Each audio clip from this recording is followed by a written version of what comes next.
د خیبر پښتونخوا د نورو حصو په شان مردان ضلع کې هم د پولیو موذي مرض په ضد 15 ورځنی مهم د نن نه شروع کړی شوی چې د ضلعي انتظامیې لخوا ورته ټولې تیاری مکمل کړی شوی او د پولیو ورکرانو ټیمونه کور په کور ماشومانو ته د پولیو څاڅکي اچولو لپاره روان کړي شوي چې په ټوله ضلع کې به 4,90,000 ماشومانو ته د پولیو څاڅکي ورکوي. په دې اړه ډاکټر عثمان پښتونخوا ریډیو ته په خپلو خبرو کې وویل چې د نن د پولیو کمپین سٹارټ شوی دی او په دې کې په ټول ډسټریکټ مردان کې به مونږه 4,90,000 ماشومانو ته ویکسینیشن ورکو او د دې په دغه کې مونږه چې کم دی 1882 ټیمونه دا مونږه ډپلایډ کړي دي په ټول ډسټریکټ مردان کې او دی به چې کم دی کور په کور ګرځي او هر یو 15 کالونه کم چې څومره ماشومان دي هغې له به پولیو ډراپس ورکوي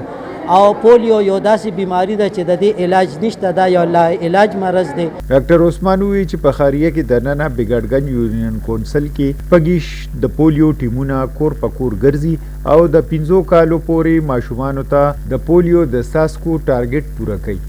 بل زمونږ چې کم دی دلته د یو سی بګړګنج دی په دې کې مونږه 26 ټیمونه چې کم دی دا ډپلایډ کړل او په دې کې به مونږه 5000 چې کم دی ماشومانو لا ویکسینیشن ورکو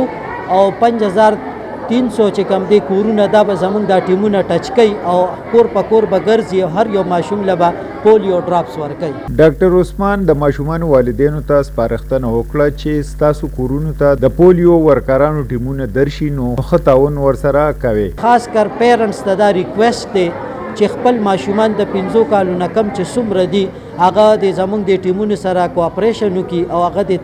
پټۍ نه چې زمونږ د ټیم تم چې کم دی اسانتیا شي او ستاسو د ماشومانو ته پولیو ډراپ چې کم دی ورسیږي او خپلو بچو ته د پولیو څاڅکي ورکړي چې د عمري بدني معذورۍ نه بچ شي او په خپلو خپو د ګرځېدو جوګه شي. شاه حسین اوتي، پښتونخوا ریډیو FM 92.6 مردان.